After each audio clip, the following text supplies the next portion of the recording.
And understanding this, of course, is crucial to current and future policies and responses. So with that, I will quickly introduce our speakers because they have far more interesting and important things to say.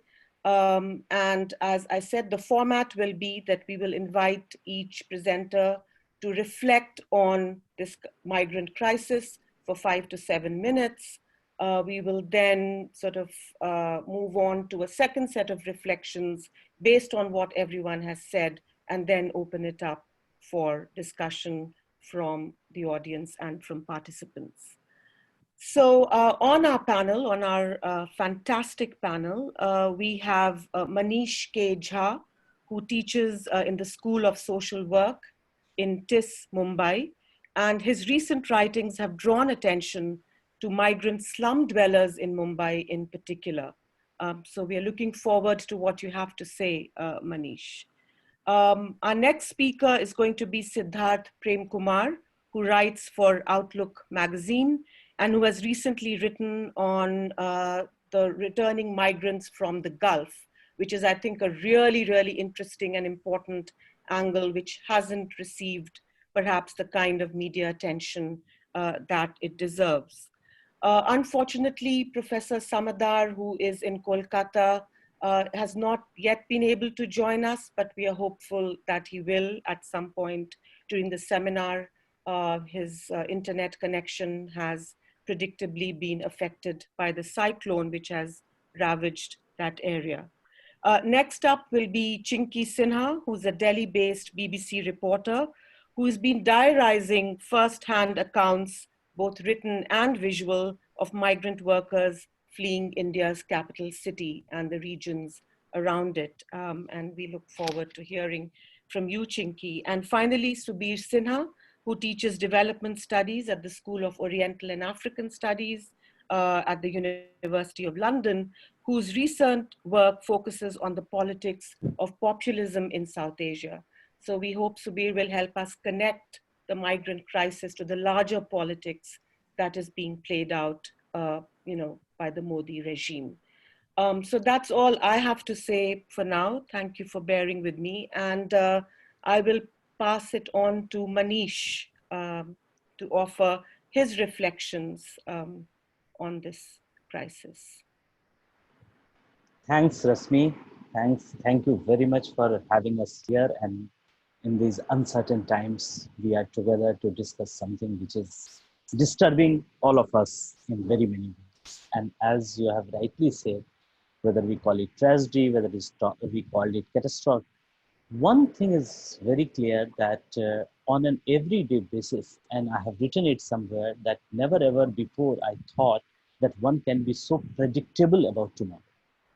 You know that if there is some accident, something happened to the journeying migrant, you can imagine and predict that something more severe and bad will happen tomorrow, and it actually happens. So it's so sad that it's misery and the way we are seeing this journey of the migrant in this entire process. And I would like to reflect on the title which you have given, the journeying with the migrant, is much larger. We have to understand, while we are talking today, in the last two days, three important things has happened. You must have heard and you realize that we have information that more than 40 trains in India have lost its way.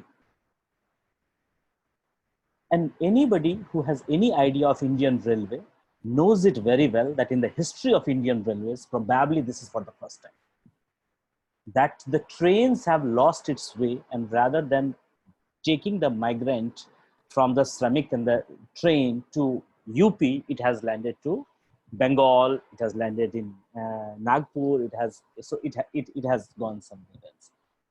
How does we see this journey? Journey where people are thirsty, hungry, foods are not available, and yet trains are losing its way and going somewhere else. Is it just a technical error? As any one of us know that it is not. It has never happened. And with all limitations of Indian Railways, we know that on technicalities, to great extent, they have the perfect systems in place. So what does it tell us? It tells us that there is a command and control of the traveling migrants through their journey, whether they should be allowed to go, whether they should not be allowed to go. So from the time of not making arrangement for their travel, then when the spectacle of thousands and lakhs on the road came into our knowledge and the world's knowledge, then making arrangement, then making the travel cumbersome in terms of the technicalities and procedure, then deciding that, okay, the train will not ply, and then on a particular day trains get cancelled. The Bangalore case we all know. And why so? Because the builders lobby said that we need the worker. So this tells you that I am not going into 3 months old, the journeying by the road, because we have read enough about it. But what has happened? Now that yesterday, another incident and another news came into the light that the Chief Minister of UP, Yogi Adityanath, says that if any state wants the migrant, they should contact us, we will decide. Now you see the body and soul of the migrant, that where they will go, how they will go, is being taken over by the regime as if it's a neoliberal slavery and bondage of a particular kind, that somebody else will decide for you. So that clearly tells us that the way they look at. The third thing I wanted to highlight, that many of you have followed this, but it is little anecdotal, that on 7th of May morning, we received a call that, do you know that train is going from Bihar, one district Khagadia, to Telangana, taking migrants to Telangana. Now you can imagine, 1st May was the day when the Shramik train was announced, that Shramik train will take migrants from destination to their villages.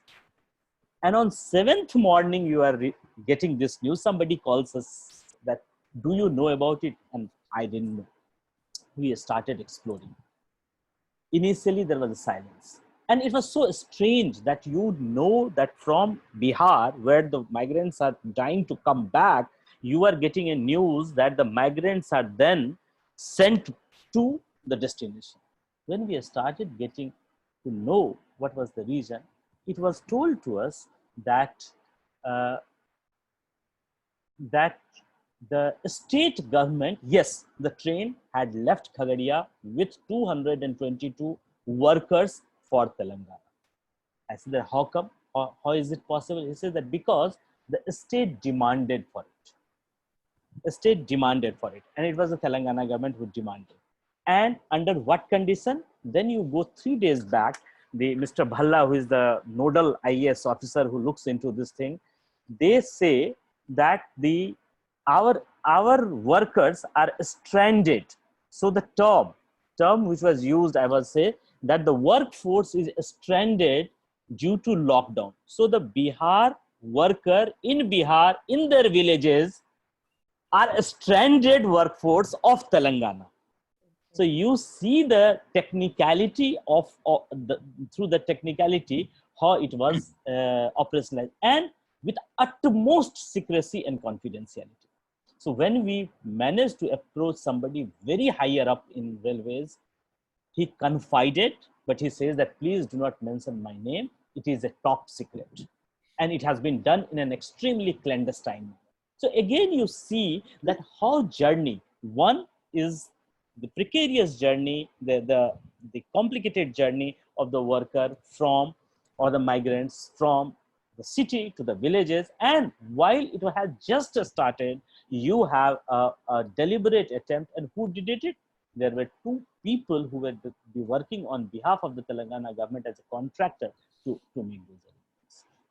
So this completely tells us that this journeying business and this control of journey is ensuring in a very planned manner.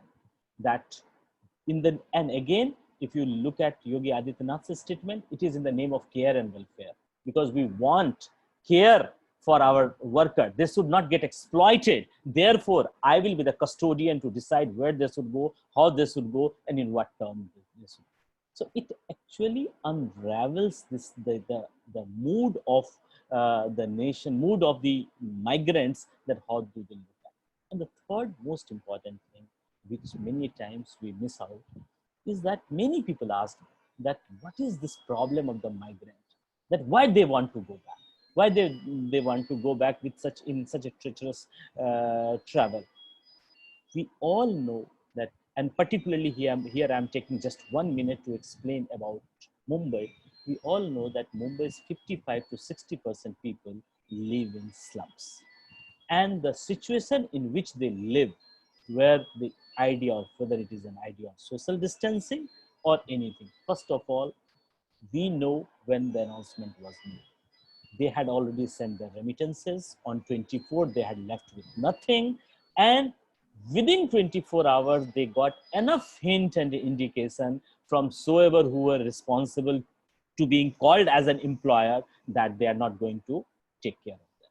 So in that situation, in an extremely deplorable situation of 10 in 10 kind of accommodation and hutments where 10 people are living, 8 people are living, 9 people are living. So they knew that they have nothing in the city which can hold them, and then they need to go back. So the desperation of journey is the way city has treated them, whereby these migrant workers had never ever considered city beyond their livelihood destination.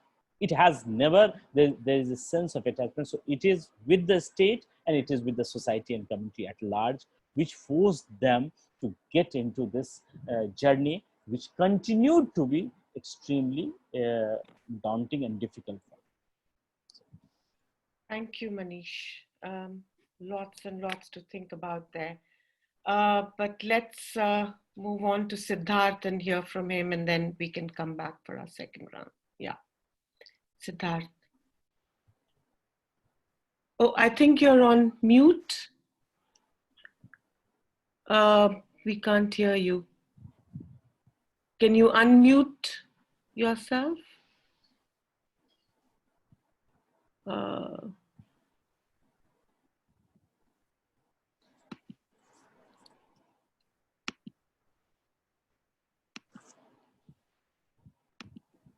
Maeve, can we hear him?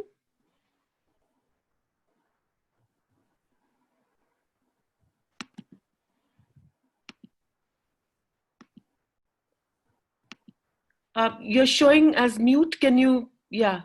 Yeah. Still can't hear you. Yeah, now we can. We can? I thought so. No. No. Maybe the headphones, if you can remove the headphones. No? Yeah. That's probably what did it. Yeah. All right. Yeah. So thanks Rashmi and the University of Warwick, Maeve, everybody. Good afternoon. I just kind of have to preface what I have to say with an article that's kind of, it's about a decade old, it's fairly dated. That was written by the Independent's Johan Hari, which is fairly kind of critically panned. It was, I mean, when it came out, of course, it was like one of those old, it was in that Dubai bashing genre of stories. It was very popular in the post-recession period, 2008 or so, 2009. I believe it came out in 2009. So it won quite a few awards for him, and ultimately it was just, you know, it was a piece that was kind of dripping with sanctimony, and I believe there was some allegations of racist undertones or overtones, whatever. That was there. That was the case. But what it did was kind of open at least a few eyes for the readers, I suppose, to what is a very, very truism, a real truism about Dubai, in the sense, Dubai and the Gulf in general, where there are two classes of migrants. I'm going to say migrants is a very broad term. The upper, I mean, I guess the upper echelon would be the, you know, skilled labor professional, you know, I mean, I guess we could probably read it as being Western expat or Western educated expat or an upper comfortable class expat, whatnot. And we have the poorer migrant, which is the term that I'm using, that has been used. And then this class, we see, obviously, there's this element of them being parallel shadow labor force in the Gulf. It has typically been dominated by Malayalis from Kerala, my home state. And over in recent decades, of course, workers from other part of India, Bangladesh, South Asia, Pakistan was always there, have overtaken us in sheer terms of volume, I suppose. So what's been interesting is that this is a 5-decade-old story. It's a millennia-old relationship between the Arabian Gulf and Kerala, and of course the western coast of India. But the special period that I'm kind of focusing on is the post-oil boom, Cold War era kind of discovery of oil and people first migrating illegally on the Hajj boats from the western coast, and eventually just being opened up to workers and professional class from the western coast in Kerala, generally Kerala, Malayalis. So the relationship that has been going for 50 years is suddenly it's kind of come to a I don't want to say a full stop, but it's been a sort of ellipsis, a semicolon there in that story, where you see, and it's a good point to kind of inflect how on the journey so far and where the Kerala Gulf story has really been. Because Kerala being, it's as almost everybody knows here, I suppose, it's going to be, it's easily termed a migrant state, a net outward migrant state. So we have, I believe, 21, I'm not sure the exact number, but quite a few, 1 in 4, 1 in 5 houses in Kerala are now called Gulf houses, which means that they have some connection to a worker in the Gulf. That number had been 1 in 3, 1 in 4 in decades past. I think a decade before it was just 1 in 4. And the other worrying trend is that we've seen in the past decade, especially following the recession, there's been a general decline in the rate of migration. And that is, we have an annual or biannual survey that's conducted by the Center for Developing Studies, a think tank in Trivandrum, the state capital. That is fairly, I think it's probably the preeminent study of migration flows in India, or definitely in Kerala. So that is conducted, and over the past decade, so 2008 was one such survey, and 2018 was the most recent. So we've seen a general decline of migrants. The trend has been, there's obviously an increase. People are going, but the declining trend over that time is slightly worrisome. So nearly 60%, I believe, of the districts in, the 60% of the outward migrants, the return migrants account for nearly 60% of the outward migrants. It's kind of a statistic that I'm just putting out there. Now, what this has done for Kerala, it's as much a social story as this is an economic story. So remittances, obviously, from the Gulf are the lifeblood of the Kerala economy. The Kerala economy runs on it, besides other kind of sources as the lottery, tourism, Kerala tourism being one of the big brands in the world tourism industry, and also liquor. So we have a vacuum that was created by the number of migrants that have gone overseas, that has to some extent been filled by migrants from other parts of India, especially the East India and the heartland, the Hindi heartland and the Northeast. So by some estimates, we have about 2.5 lakh, I guess, would be migrants in the state. The more liberal estimates kind of put it at 4. So for a time, these out-of-state workers, our chief minister has recently very presciently taken to calling them guest workers, have kind of really changed the literal face and character of our state. So where Kerala was typically known for, parathas, a kind of a naan, and beef, we now have, authentic Bengali rosgulla and whatnot, kind of typical dishes that you don't see here. So it's really changed, in a sense, a lot of the character of the state, and it hasn't been appreciated in all quarters.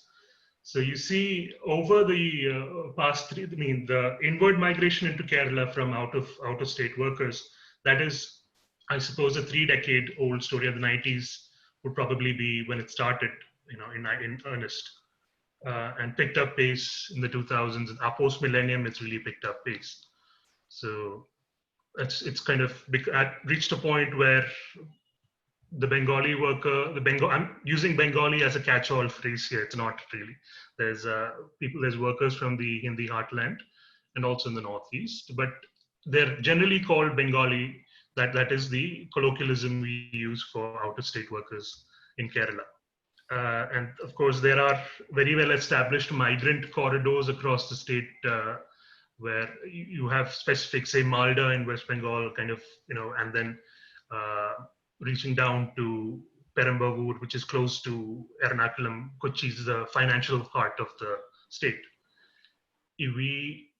We see that there has always been this tension, this kind of transplanting of the class structure from the Gulf, where the Gulf workers are now called expats, and the terminology that we use for out-of-state workers are migrants. So we see that kind of that class sort of come creep in, and the insinuations of that class, it's been kind of manifested in a variety of ways.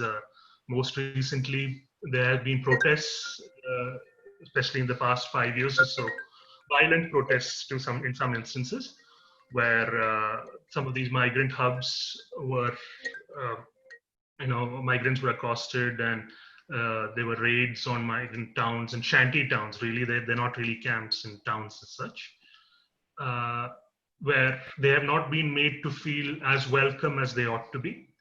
And this is kind of an enduring, a trait of the Kerala migration story, especially in the recent, the post-millennium period. Am I running short on time, Rashmi? I know. Maybe a couple of minutes more. Yeah. All right. Thanks. Yeah. Yeah. There'll be another round, so you can. Yeah. All right. Yeah. Yeah. So maybe I'll just finish up with this. Yeah. So the Kerala government, specifically the body, the department that deals with the non-resident Keralites, pegs the number of returnee applicants mostly from the Gulf again, at about 4 to 5 lakh. So this would, it may be just the tip of an iceberg that is, just waiting to, just breach the Indian shores, the western coast. So we don't know what this sort of exodus is going to be, the exact figure. Most experts kind of scoff at that figure, 4 to 5. Most people just say it's going to be 2, less than, maybe even half that, less than half that. So even less than half, it's going to be people who are coming and coming back. And the government has made overtures or made kind of signaled towards having a plan in store for them, but really there has nothing concrete that has come out, that has been said about what to do about these returning migrants. It's been a kind of a canker sore that has festered in the state for the past decade or so, where it's been really visible when the return migrants come back. They start businesses fail, they've been strangulated by red tapeism. Kerala has a particularly militant brand of trade unionism, so that has kind of strangulated them as well. And strangulated, I use the literal sense. Unfortunately, tragically, we have had several high-profile non-resident Keralite suicides in past years that have kind of highlighted this this sort of tragedy. Now, what's also worrying here is that Kerala leads India in terms of suicides, especially among the unemployed and the bankrupt, which is what a lot of the returning migrants the situation a lot of them find themselves in. 95%, I believe, a study was done by an organization in the Middle East and in the Gulf a few years ago, and found that 95% of the people they sampled, the respondents, did not have adequate savings, for when they go back. They did not plan ahead. There's no financial planning advice being imparted. So there are a host of issues that we probably don't have the time to get into, but suffice to say that the government needs to do a lot more in terms of reskilling these migrants, because the proverb in Kerala goes that the Gulf Malayali really doesn't want to do the same work that he's doing overseas. So whereas in the Middle East they're more than happy, kind of stretching it a bit, but they're content to kind of take a job that would be demeaning to them if it was demanded of them in Kerala. That may not be an option anymore if those kind of the borders harden any further, and the bans and work bans and the localization regimes in the Gulf, they kind of become more concretized in the post-pandemic or pandemic world, if that is the new normal. What do we do about them? That is a question that has been put to the government, while also accommodating the out-of-state workers who are bound to come back once the national lockdown ends. So that is kind of a question that has been posed to them, and one we haven't really found an adequate answer to. I think I'll stop there, Rashmi. I've probably gone over my limit. Thank you for that, for bringing in that really, really important perspective that I hope we can, develop in terms of thinking about different scales of migration, people leaving and coming back as well. So thank you for that. We can move on to Chinky Sinha. Yeah. So thank you so much for having me here. I wanted to talk about, as a reporter, also as a Bihari. So there's two things I'll talk about. One is about the personal stories of these laborers, which is very important, because in the lockdown 1.0 and the lockdown 2.0, we did not see enough of them. We did not know them. We did not see their faces. We did not have their names.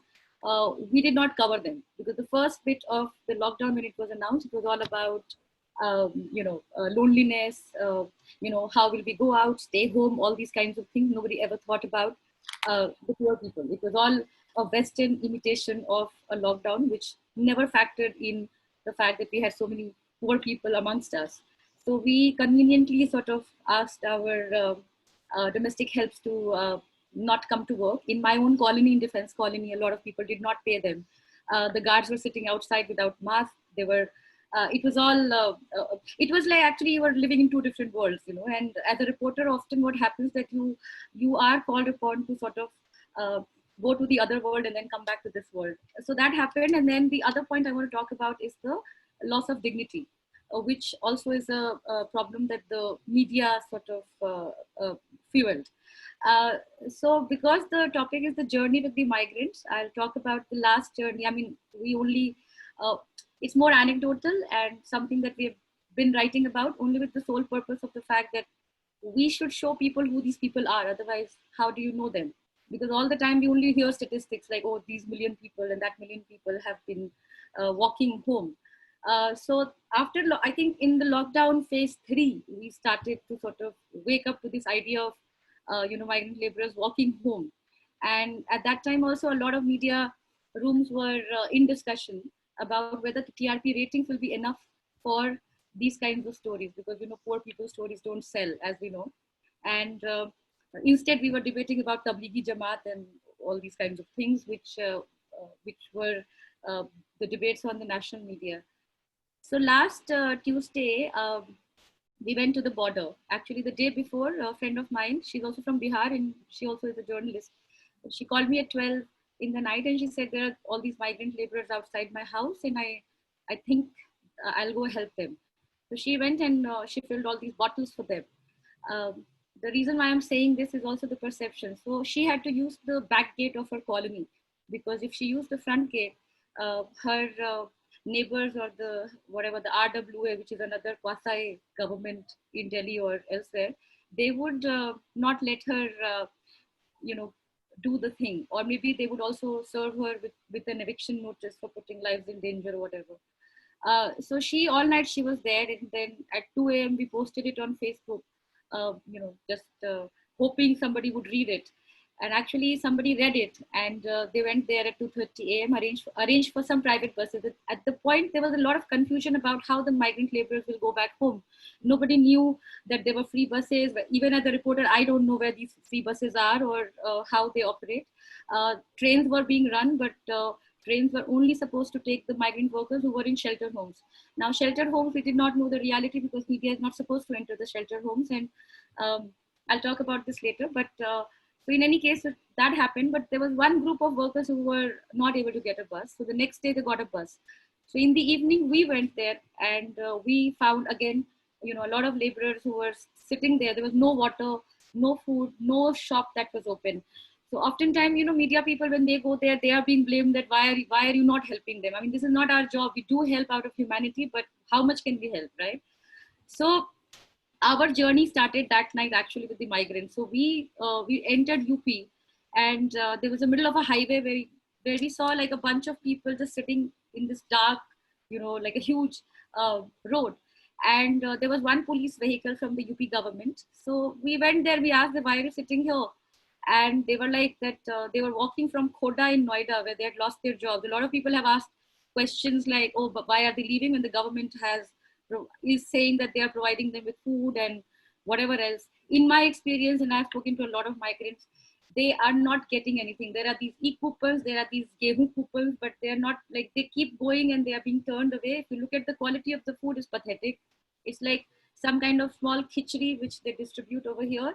In fact, NGOs and individuals are doing a better job than the government in providing better quality food. I mean, if it's all about immunity, as we talked in the first phase of lockdown, the first phase and the second phase about boosting your immunity, how the government did not think of providing a better standard meal to these migrants. So in any case, they were forced to leave their homes. It's not like they wanted to go. In fact, in the first few instances, there was this BJP, I don't know, minister or somebody, some spokesperson, he had tweeted that migrants are actually taking chutti and going home, which was very insensitive. His name is Balbir Punj. And so that actually showed you how the government was sort of thinking about this crisis. I don't know what they were thinking, but this actually, when the images started coming in. So we saw this, so suddenly a bus came at around 11:30 and all the migrants rushed into the bus. So we were trying to do a Facebook Live, but they kept telling us to get off the bus. So we got off the bus. So then we parked our car and then we thought that we'll follow the bus no matter what. And this is how we'll journey with the migrants, as to where do they take them. We have no idea, like, where are they going to take them.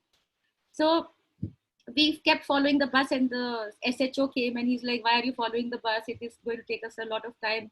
And then we were like, at least tell us where you are taking them. So there were all these small children, women. One thing that we haven't talked much about is also the women who are traveling, like with these small children. There are many instances of women, who are pregnant, who are having their periods, all of these things that are being subsumed in the larger, crisis narrative. So we followed the bus till, I think we went to one shelter home. Then the police started shouting, saying that, oh, no, this is not for Bihari migrants. You take them to Modi Nagar. So we went to Modi Nagar with them. And when we reached the shelter home at 2:30 in the night, it was actually 4 hours just to cover like a 25-kilometer distance. They were just asked to get into the shelter home and we were asked to leave, despite we telling them that we are from media and we are supposed to be following this bus and everything. And the police was actually very rude to us. But also it was UP, it was 3:30, we were 2 women, so we returned. And then we met other set of migrants that we had met that night on the way back. So that happened that night. And in the morning, because I always give numbers to the people on the bus or wherever, because otherwise you lose them, right? And how do you follow anybody?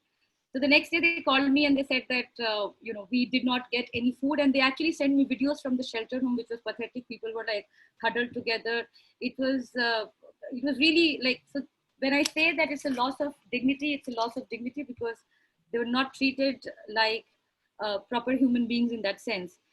So then they were put on a train from Ghaziabad and they were given 2 bananas and a bottle of water. That's it. And that was the first instance when Manish Jha talked about the trains. That was the first time, I think, in my knowledge, a train lost, quote unquote, its way. And so the train started from Ghaziabad, was supposed to go to Sasaram, but was rerouted to Chhapra and then came back to, Kadipur, which is Bihar UP border. And that's when they called me at around 1 a.m. saying that, there's a pregnant lady on the train. We have no food, no water. Imagine it was almost more than 36 hours by then, almost 40 hours by then. And there was no staff on the train. So we tried to tweet. We had no idea how to use this, social media to sort of, we were very encouraged by the last experience. So we kept tweeting all night. Me and my friend and some other journalists also helped us.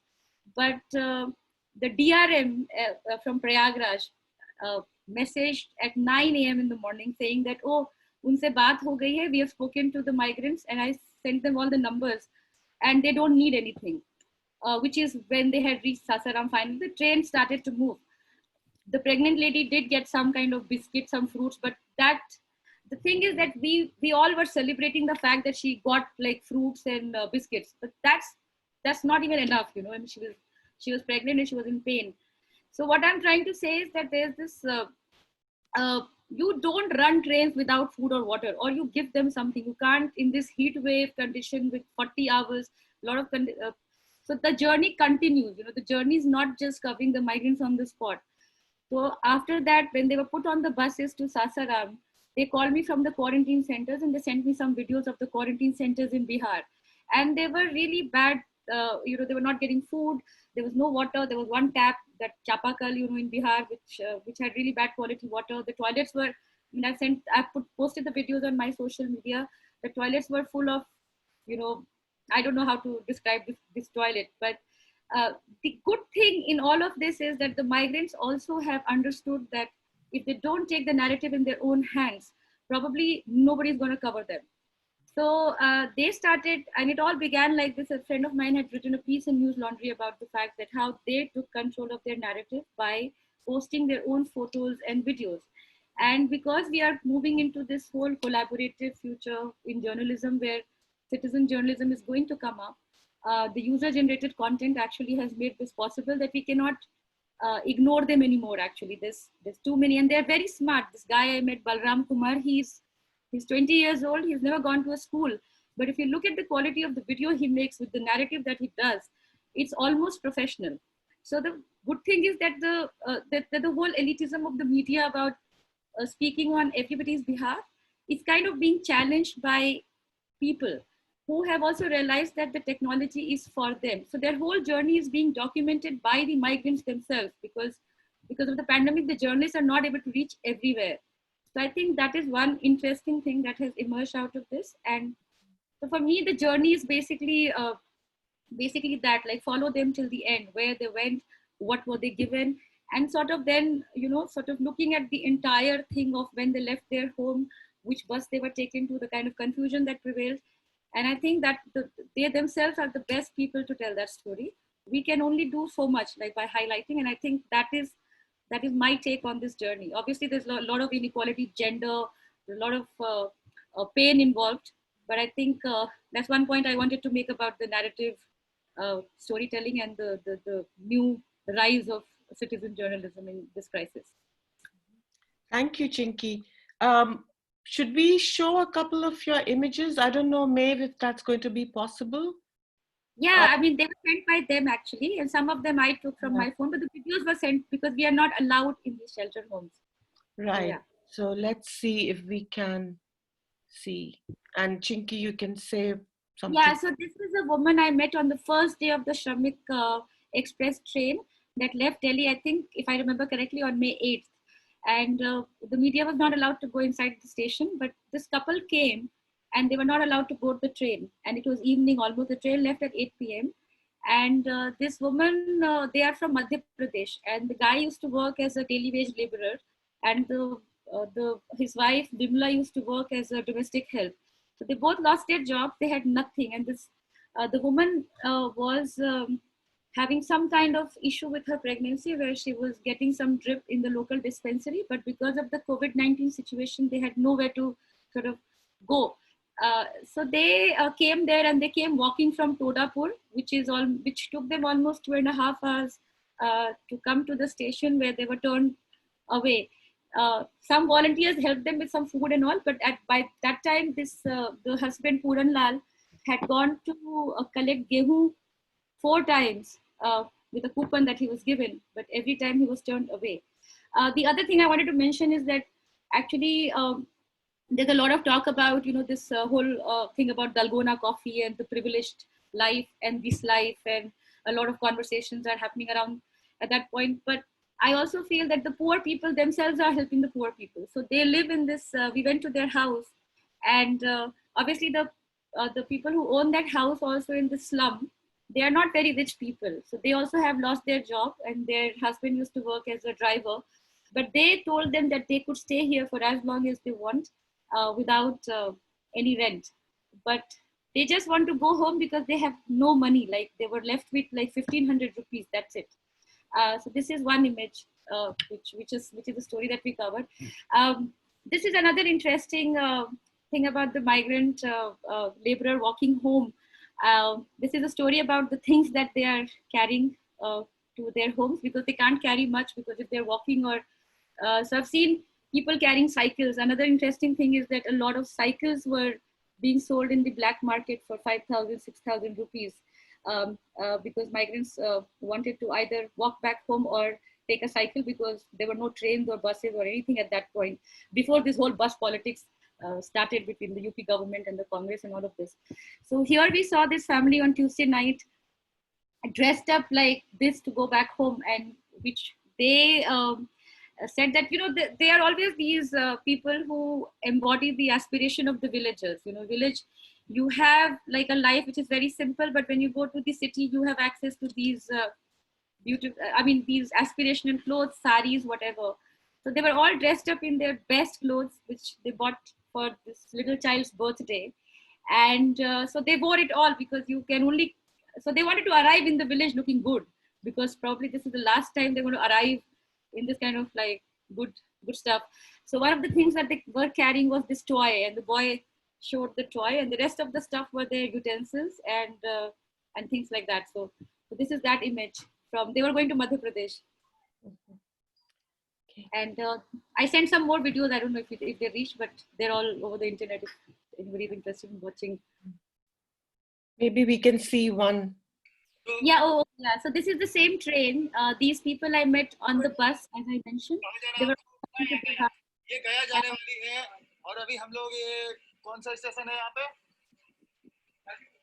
Kadipur ये station है, जो कि ये छपरा से गाड़ी खुली है गाड़ी कल शाम को 3 बजे दिल्ली से। अब हम लोग को 36 घंटे हो गए हैं, और इस कंडीशन में लोग पड़े हुए हैं। अगर इन्हें कुछ हो जाए तो बताइए ना, यहाँ पर कोई पुलिसकर्मी है, ना कोई साधन है, ना कोई ऐसा यहाँ पर व्यवस्था है जो खाने पीने का भी हो। इस तरह से लोग जो है परेशान हैं, लेकिन कोई भी यहाँ पर सुनने के लिए, यहाँ के स्टेशन इंचार्ज तक सुनने के लिए राजी नहीं है, कहता आगे लाइन जाम है। ये कादीपुर स्टेशन है, और यहाँ हमारी ट्रेन रुकी हुई है। उनको जाने का परमिशन दिया जा रहा है, और ये हमारी ट्रेन को आगे नहीं भेजा जा रहा है। ये सरासर मारने का ये षड्यंत्र है, और ये जो है सरकार हम लोग को उधर से भेजी है दिल्ली से, वहाँ से सही सलामत हम लोग चले, वहाँ खाना पीना हर चीज मिला हमको। उसके बाद रास्ते में कहीं कुछ नहीं मिला, ना कहीं किसी स्टेशन पे कुछ मिल रहा है। ये बच्चे इस तरह से भूखे और प्यासे सो रहे हैं, और मैं मीडिया से या जहाँ भी मेरी वीडियो जाए, मैं उनसे रिक्वेस्ट करूंगा कि हमारी वीडियो को आगे बढ़ाया जाए। हमारा नाम मोहम्मद तहसीन है, और इस वीडियो को प्लीज आप लोग शेयर करें, आगे बढ़ाएं, और जल्द से जल्द कुछ कार्रवाई की जाए। ट्रेन को please please please. So this is the video they sent me from the train. That lady was pregnant. And this is the video that we tweeted and hoping that we would get something arranged for them. But the train did not stop in Mughal Sarai or anywhere actually. So yeah, but the train did start. So that was one. Nobody died on that train, but other trains people have died. Okay. Okay. Thank you so much, Chinky. That was a really moving account of things that you have seen firsthand, and really there's so much to pick up or in there, and hopefully in our second round we can do that. So the final panelist is Subir, and yeah, why don't you start? Thanks very much, and it was very moving to hear from all the other panelists. In fact, also particularly Chinky, I think there's going to be some overlap between what you've described and what I'm going to say. I mean, my interest in all of this was to try to see how the videos have changed from the first day that they began to appear to the kind of videos that you're showing now. And what we can get from that, for better or for worse, I'm a social scientist, so I try to look for patterns in all of this kind of thing. And so, I think it says a lot of things about migrant workers and how they have, until the last couple of weeks, emphasized the migrant part of it and less the worker part of it. So their appeals have also been about the fact that they are primarily migrants and that they want to get back home, less about the fact that they are workers who also have rights. So I want to just kind of flesh that out a little bit. You mentioned that, about poor people being in solidarity with other poor people. And of course, we have seen videos like that.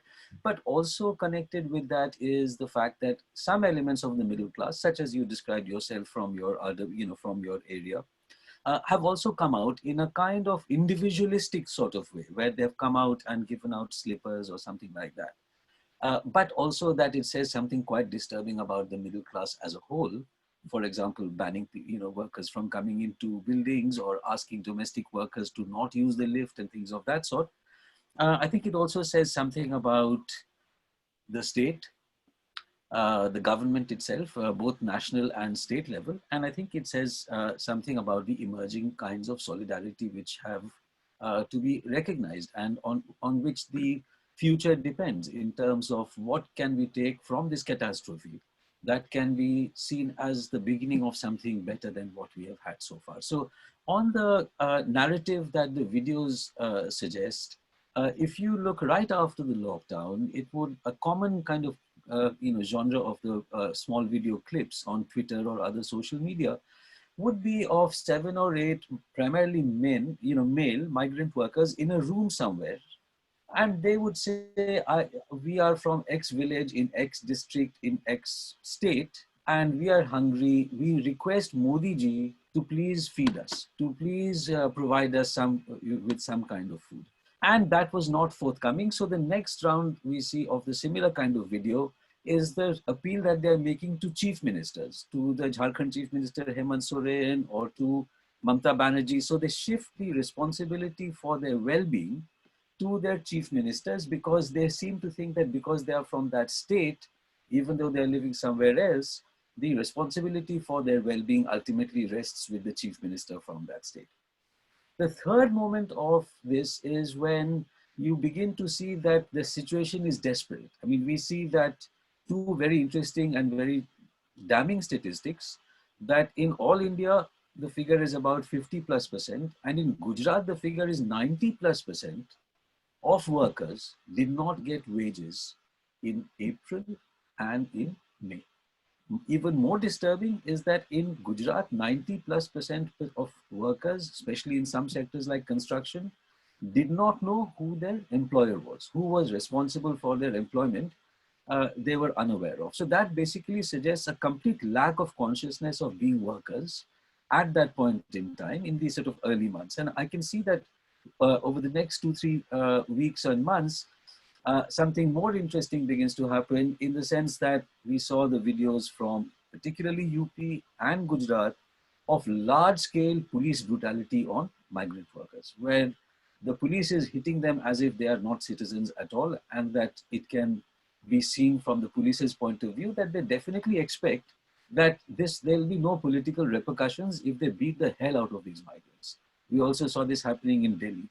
You mentioned the issue of dignity, and again the indignity of the workers of being made to do murga kind of exercises, or to roll on the road in some places in 40-degree heat.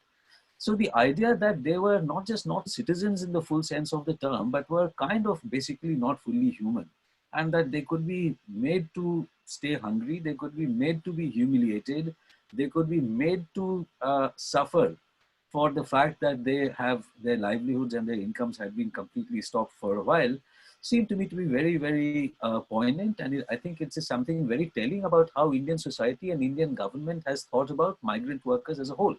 I mean, if you think about the fact that, this is banal to say, but the cities which have become our global cities have been constructed by migrant workers from around, especially Bengal and Orissa and Bihar and Eastern UP. And for them to have already suffered even before COVID-19, the jibes about being, kind of less cultured than the normal residents of these cities, people who periodically have said, send them back to their villages, they dirty up our cities and things of that sort. The fact that capitalists in India have then come out and said, hey, don't go, please come back, we need you, suddenly points out that actually these are not just people who are living out of the charity of the people who are owners of factories or construction firms, but that those factories and firms cannot run on the basis of, these people moving out. Manish pointed out about the reverse train coming from, Bihar to Telangana. It all pointed to both, on the one hand, the lack of consciousness among migrant workers for being workers, but also the full consciousness on the part of capitalists that the ability to retain them, even under conditions of bondage, as they are saying, we won't let you go, even under conditions in which no wages are being paid, that has a very strong implication for what we have thought about as far as the Indian, model is concerned. And we can contrast. I mean, we saw in Kerala, for example, you find that the migrant workers have repeatedly said, the Bihari migrant workers whose videos I've seen, that they were very satisfied with the arrangements made for them, that they were never short of food. And it again goes back to something that the Kerala government not only described them as guest workers, but also that they provided accommodation for them, and within the law, they gave them all the rights that labor is supposed to have. And I think obviously the Kerala model has been talked about quite a lot for the containment of COVID-19 in the state, but I think not enough has been said about the way in which it has dealt with labor. And again, a returning Gulf migrant, a Muslim gentleman who is now undertaking farming, has given accommodation to 180 workers in his house, and he's feeding them on a daily basis. And he says, look, this is the month of Ramzan. So apart from the fact that they are fellow human beings, I mean, what is it that I'm saving money for? This is a good act that I'm doing. That also brings me to another point. At the same time that you see migrant workers complaining when entering UP, that we are supposed to have been given food by the administration, but nothing has come to us. In another video, you have Bihari migrant workers complaining that when Muslim people came to give them food, the local police said, "Aap inse khana mat lijiye, they are carriers of COVID-19. But across the country, there's another set of videos where you find ordinary Muslim people. They have a placard which says, "Kripya rukiye, khana khaiye, pani pijiye. Please stop, have some food, have something to drink." And they're chasing after buses and trucks in which migrant workers are going, and they're giving food and drink and that kind of thing. In fact, there is one trust, I believe, called Zamzam Trust, which has created an enormous program of feeding migrant workers, which is done entirely through voluntary contributions by people who are living in the towns which are on the route of the migrants' return journey. So that, I think, is a new kind of solidarity we are seeing, in which, I mean, the events just preceding COVID-19, the massive ferocious attack on the anti-CAA protests, the whole point of that was to make sure that people did not think of Muslims as being nice people. But this kind of gesture has, I think, done a lot to unravel that kind of a political discourse of trying to marginalize them when two different marginal communities have basically, come together. Middle class solidarity, I just want to see, I mean, a lot of the videos you will find when they appear on social media, they have an element of pity. And I don't mean that in a bad way. Pity is not necessarily a bad sentiment, especially when the object of your pity is, fighting for life or death and has not eaten for 2 days. And a lot of that is about the pain of the migrant workers, the bechara migrant workers, but the right of the migrant worker to minimum wages or to protection from industrial malpractice is very less talked about in the middle class discourses. So for example, when you look at the Praxis Institute for Participatory Research, which I think is among the, has done a stellar job based in Tamil Nadu, where they have done a range of webinars for which the transcript is available on their website, where they have interviewed workers both in Tamil Nadu and also across the country. Uh, Categories of workers we don't even think about, traditional entertainment workers, for example. And they've asked them, how have you been affected by COVID-19? Okay. One very interesting thing is that even in Tamil Nadu, where workers are more, organized within the garment export hub and things like that, near complete absence of information among workers on Provident Fund, any kind of social security measures. So we have a kind of a situation in which there's a lack of consciousness about what rights you have as a worker. Now, coming towards the end of the last few weeks, we begin to see a different kind of genre in which, from supplicating to the Prime Minister or pleading with the Chief Minister of their states or just documenting their plight when they are walking for long miles, there has been an explosion of anger. So you look at those videos from Surat, where the first day when the trains are announced, it is reported that BJP workers are scamming migrants of tens of thousands of rupees, that they're taking money for tickets and then there are no tickets. And so you've got these two very disturbing videos of people who are identifying themselves as Bihari. And they might well be young men, they have their lathis just like any other mob. And they are looking to break public property, they are looking to damage cars, and they're on the lookout for the people who have scammed them for those tickets. And then in the last couple of days is, if you like, the moment that I think the current dispensation would have not liked to see. In the sense that in 2013, 2014 elections, migrant workers from Gujarat were deployed, and imagine the paradox, when they had to be sent back to UP and Bihar for election campaigns, there was no problem arranging buses and trains. They ran on time, they reached their destinations they were supposed to do instead of reaching Nagpur, and the same workers are unable to reach their homes, traveling on much the same route. So now we begin to see the very angry workers' responses to political leaders such as Mr. Modi himself, Mr. Yogi Adityanath, and so on. And you can see that there's a scramble for the political support of the workers.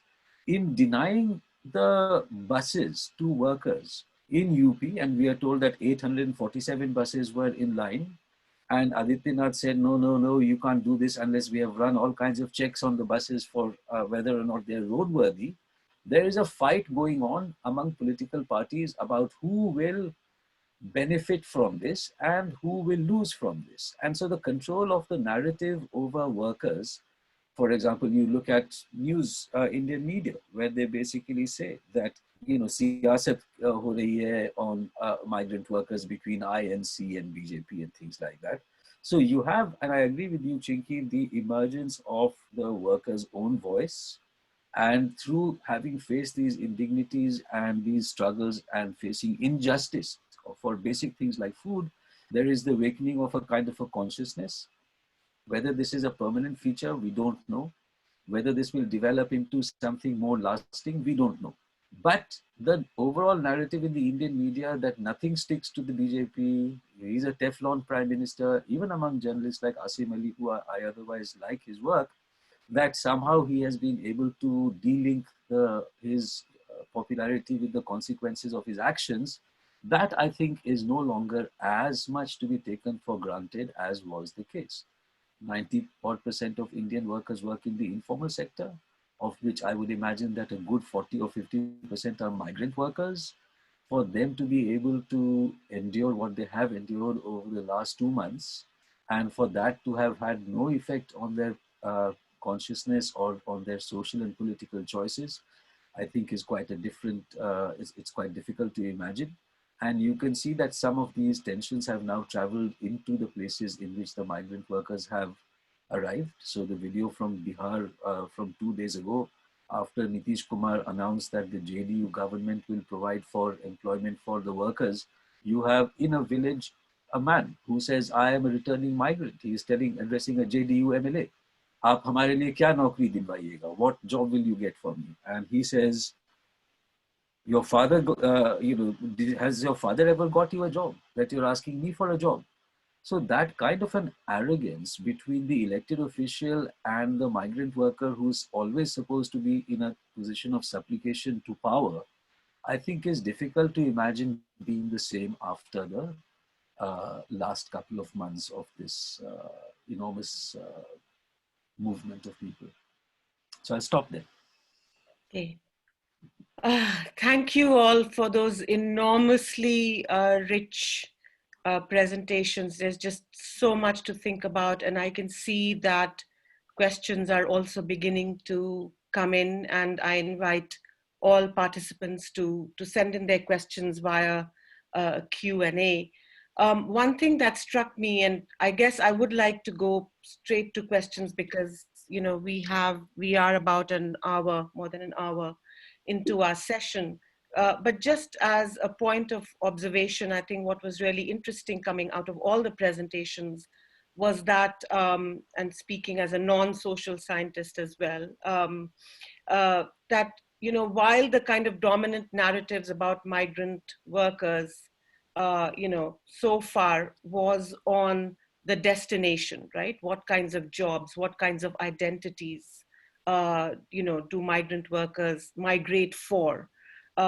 What I think this crisis has really shown up is the kind of discrepancy or distortion between the home and the place of work, and the kinds of tensions that there are, between those, the journey between, the home and the return journey in particular that you all have talked about in different situations. Can I just remind the admin that apart from the chat, there are also questions under the Q&A button there. Yeah. Yes. Yeah. I think they're piling up in both. So just as a reflection on the wonderfully rich presentations here, and hopefully you all can respond to some of the questions. So let me just move to the first question that we have. And I think for each of the questions, maybe I can call on a couple of people to respond because, just to sort of keep time under control. So the first question is from Sujata Shenoy, who asks, is migrant the right term to describe labor from other states? It is widely used, but to me, it dilutes the fact that these are all Indian citizens and should have the right to move freely within the country. So this question is querying the use of the word migrant to describe people who move in search of work. So maybe a couple of people on the panel. I can see Manish wanting to respond. Yeah. Okay, Manish.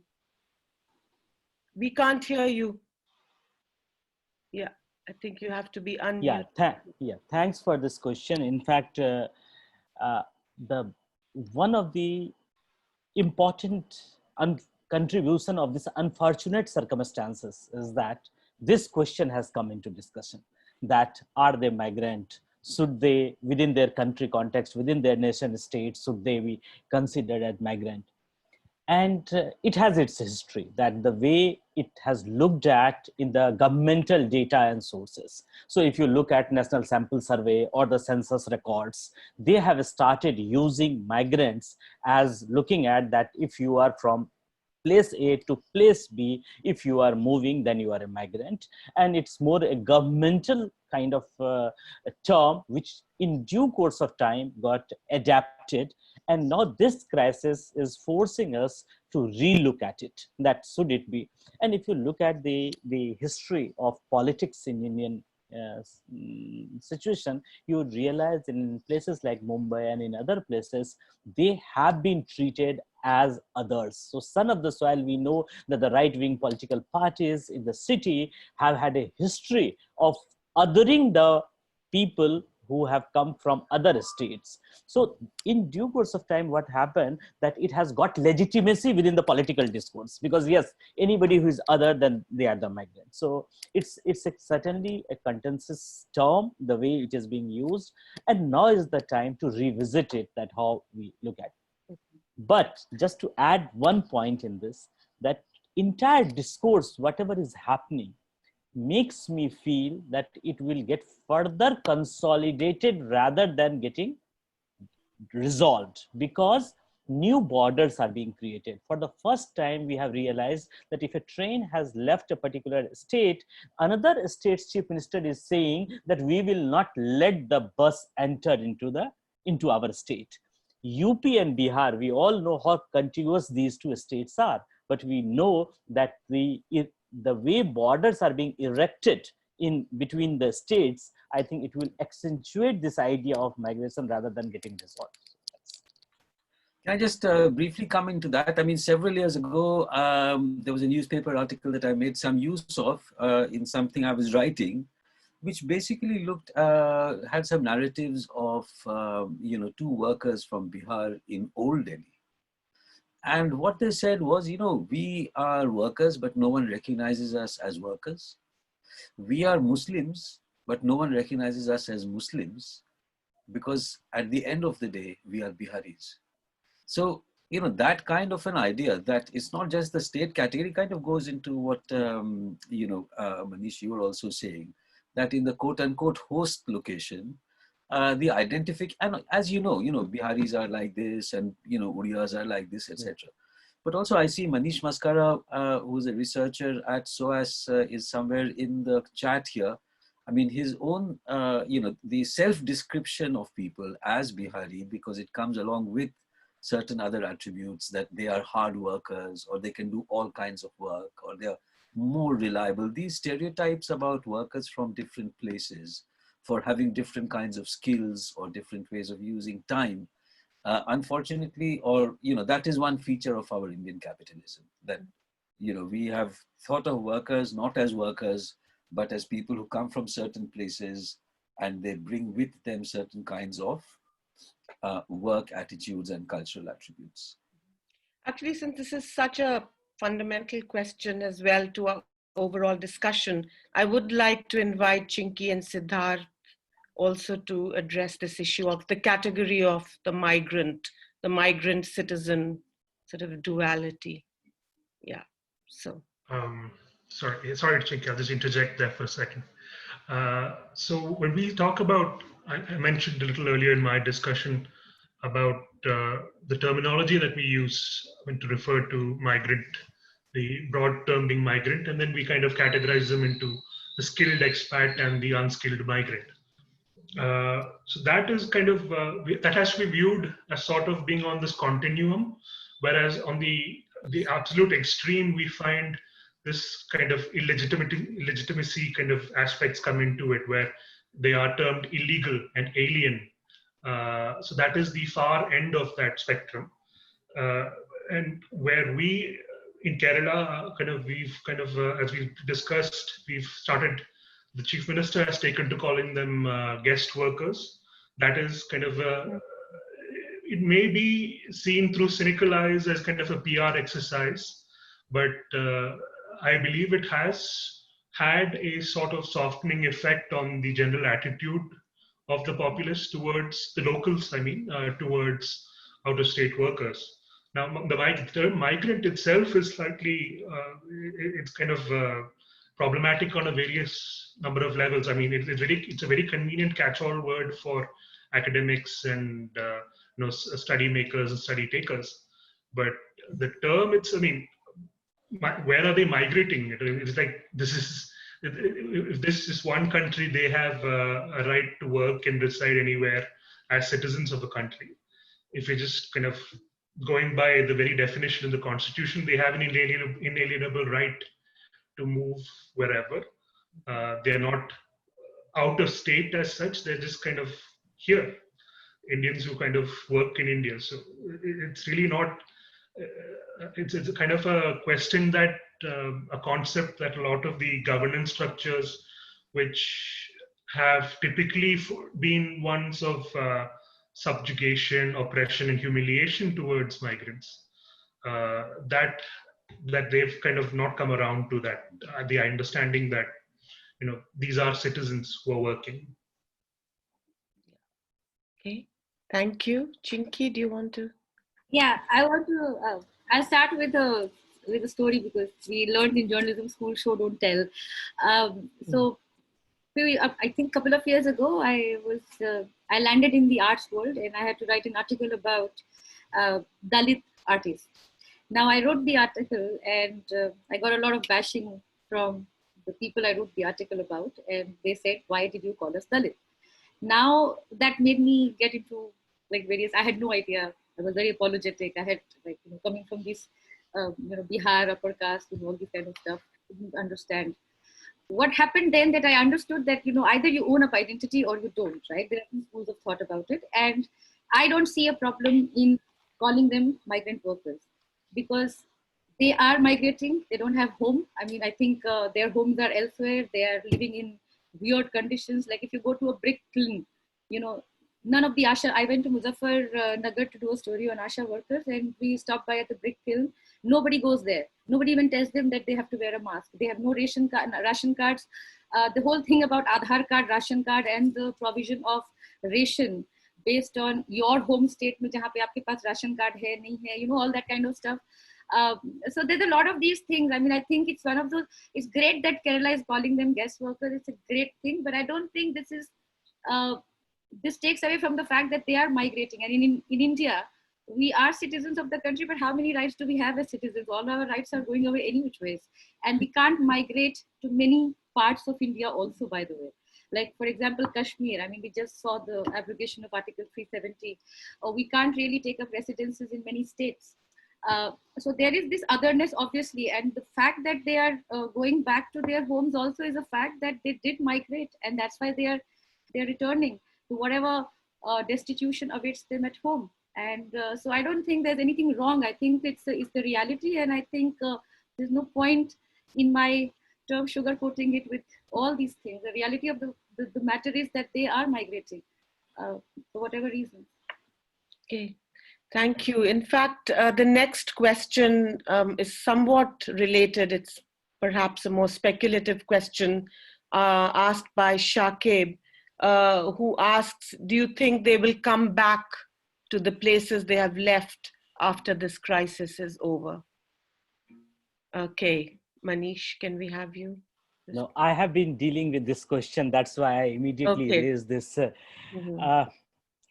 And I must tell you, and I have lots of opposition among friends, that the way we talk and the contestation around it, to me, that this state market nexus is so strong that it is not within their capacity to decide for themselves. Sorry to say that. Despite the fact that their journey has been terrible, despite the fact that when they returned, they were crying, they touched the fields and said that this is the homeland, we will not go back.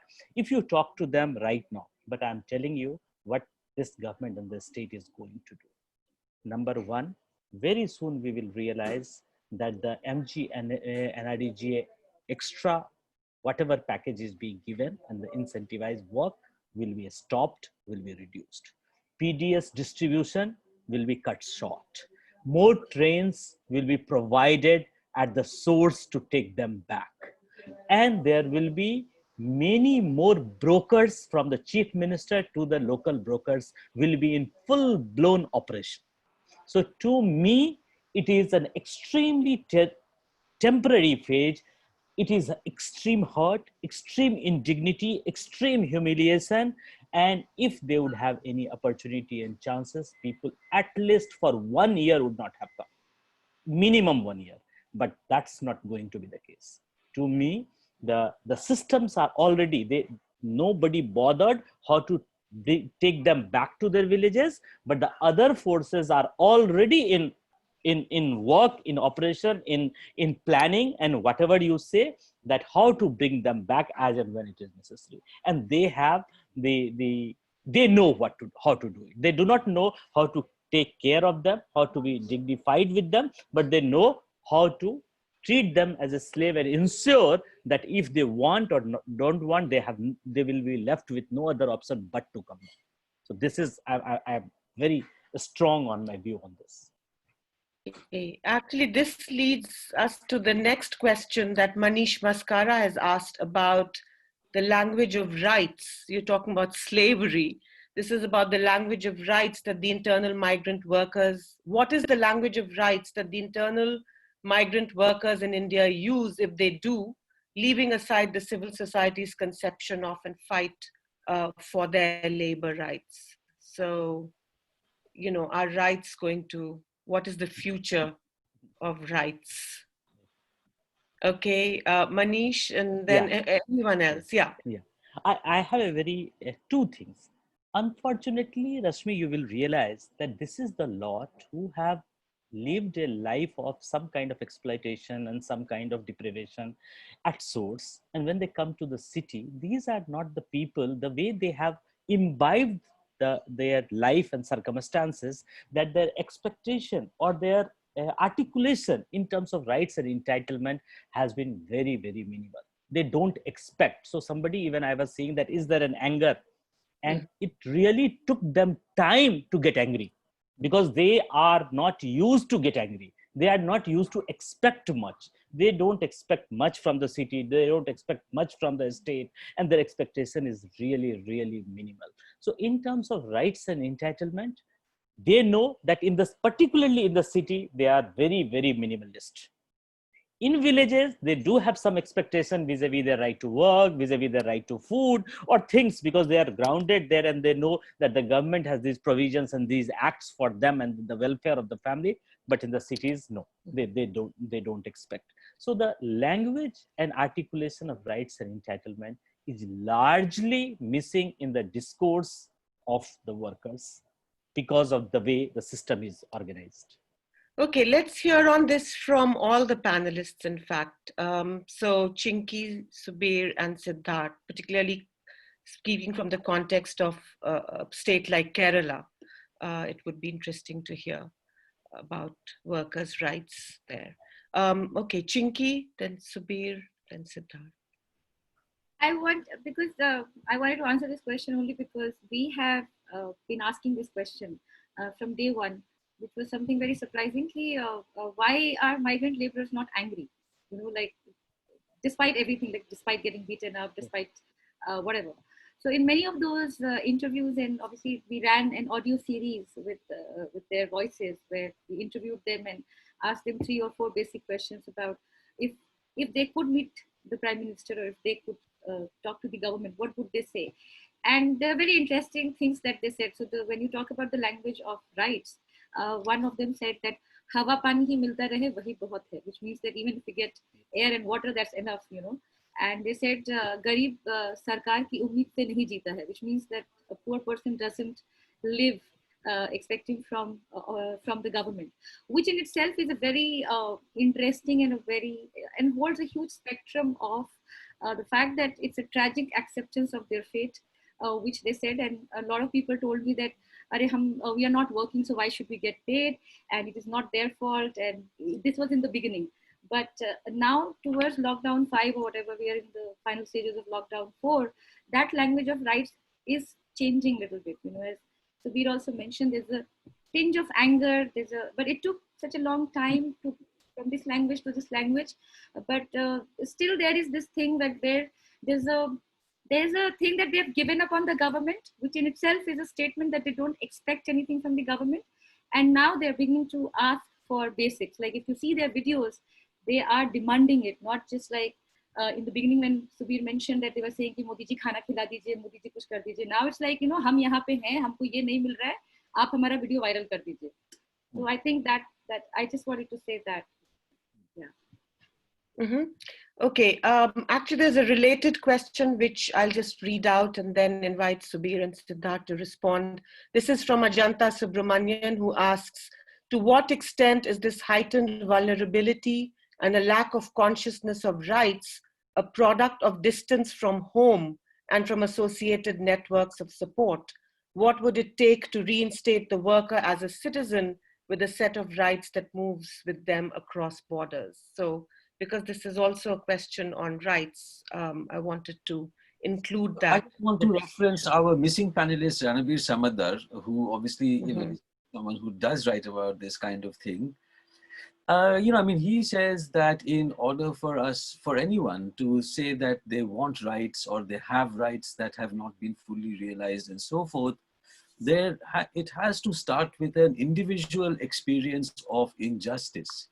And I think when Chinky said that, they did not really have too much of an expectation to start with, and I agree, the fact that they were brought to the verge of starvation and that did not have food for 2 to 3 days and were beaten up badly by the police when they came out. These are the kind of experiences through which people begin to experience injustice. And they see that they are not just facing it because they are Biharis from Narkatiyaganj or something, but that there are other people from Madhya Pradesh are also facing it, or from UP are also facing it. Then they see that some people are not facing it. Those who are coming out of Kerala are not facing it, but those who are coming out of Gujarat are facing it. So these are basically events that set into motion the process of questioning why you are going through a particularly awful time, who is responsible for that, how come people in Kerala are having a different kind of an experience than someone from Surat is. So the idea that people have rights and, that why are they not demanding it, they come from these kinds of experiences that they basically, force people to question why they were reduced to the abject position that they were. Why did their wives have to give birth on the road? Why did they have to lose the skin on the sole of their feet while walking on roads that were boiling at 25, 45 degrees centigrade and so on? So that's on the one side, that the rights, in order for people to realize that they have them, that they want to question why these rights are not being implemented, these experiences. So I think that you're right, Manish, they will be going back to the cities to work, obviously, but I don't think that they will be going back as the same people that left those cities. I think that the experiences of the last 3 months have changed them, whether or not they become, whatever political party they might support. But the idea that they could still go back to the same exploitative relations all over again, I think that would be something to look out for, because I think that this will have taught them, something about, what their rights are. On the question of can they not have rights that can travel from one place to another? And, my sort of take on that is that we are a long way away from that idea, that there is a universal citizen who has universal rights, which are equally, secure, whether one is in one's own village or one is far away. In fact, in many situations, being in your own village could be a disaster for your rights. If you're a woman, or if you're an indebted person, or if you're Dalit or whatever, there's a whole range of, personal situations that will make it more difficult for you to be able to realize your rights in your own village as compared to being an abstract, migrant worker in some other place. And, there are migrant narratives from a few years ago which say exactly that we like the anonymity of the city, we like the independence of the city, we like that there is no one to say, hey, daughter-in-law of so-and-so, cover your head when I am walking next to you. So, given the fact that the experience of working in the city has been as disastrous as these recent months have shown us, let us also not forget that going to the city has had many benefits, which are not only economic benefits. I mean, look at it. The people who are on the road are from the poorest parts of the country, Jharkhand, Bihar, Eastern UP, parts of MP, etc., Bengal, and so on. And many of these have not gone on to the next big city, right? I mean, the Bengalis are not just going to Calcutta, they're going far away to Tamil Nadu, to Kerala. The Biharis are not just going off to Calcutta, they are going off to Bombay and Surat. And these are already well-established kinds of channels.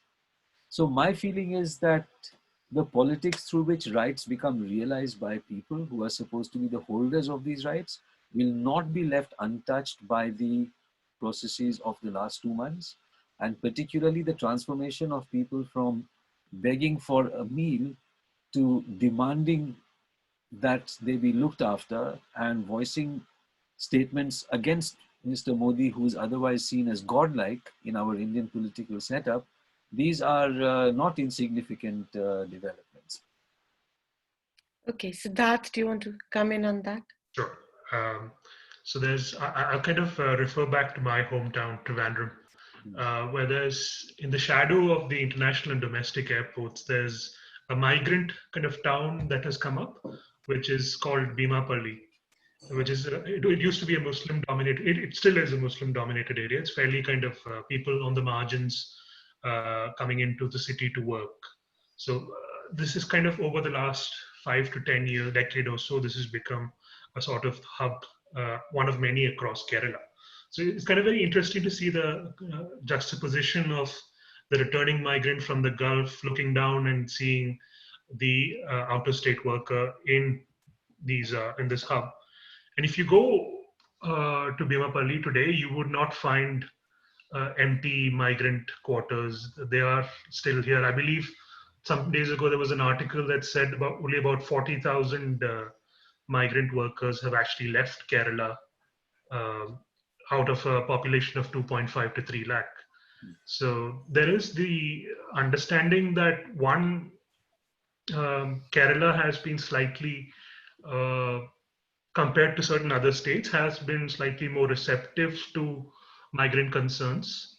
So there is a very early incident of protest by migrants in another hub town in Paipad in Kottayam, so which was kind of covered, as you might expect in the media, as kind of outsiders making trouble, breaking curfew, breaking lockdown. But that has been an instructive sort of episode for the administration, particularly the district administration, where despite the sugar-coated words from the government, the chief minister's office and the ministries on down, it is really the ward and the council members, the local councillors, the panchayats, the local self-government authorities that deal with migrants on a face-to-face basis, where they have to provide free rations, or the community kitchens that have been set up in the state, where dry rations have been given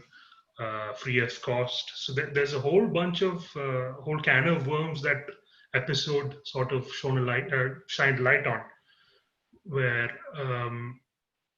we also see, I believe it was in Wayanad, a northern district of Kerala, where the fire and rescue officers host out-of-state migrants down with pesticide, much as they did in UP. So there is that always that undercurrent of subjugation and suppression, oppression, othering of the migrant. Where it's quite kind of difficult to kind of look at it, and as a Keralite myself, looking at it, it's kind of with what we know about the migrant experience in Kerala, in the Gulf, and where other countries, where it has been one of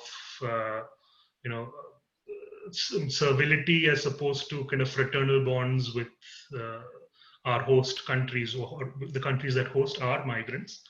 We have yet to develop those, or maybe we've developed them to some extent, but not the extent that has been required to actually kind of make them feel comfortable enough to call Kerala home in that sense. I mean, and I would probably kind of also add on that the migrants who have left have by and large said they are obviously going to come back. But what else are they going to be doing? That is the general mood if you go to train stations, if you go to the bus stations, and it's like there's nothing for them back home besides the same old situation that they've kind of moved away from. So Kerala, in that sense, the construction sectors, once they start taking off again, it's going to be back to business as usual.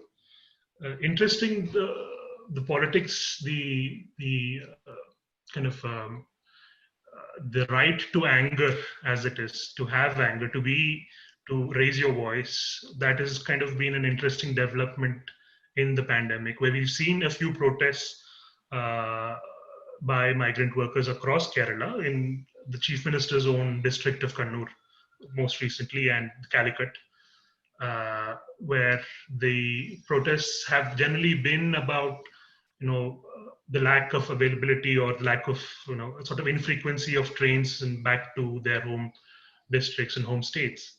Where earlier the protests used to be about more along misinformation, the sort of a misinformation campaign that went around saying that they were special trains when they really weren't, and other concerns about the quality of food being provided to the migrants as opposed to the rations being doled out to the locals, the natives. I mean, these are all aspects of a kind of a tenuous relationship between the native and between the local and the migrant that have really been exposed over these past 3 months or 2 months. Okay, actually leading on from that, there is a question about on solidarity.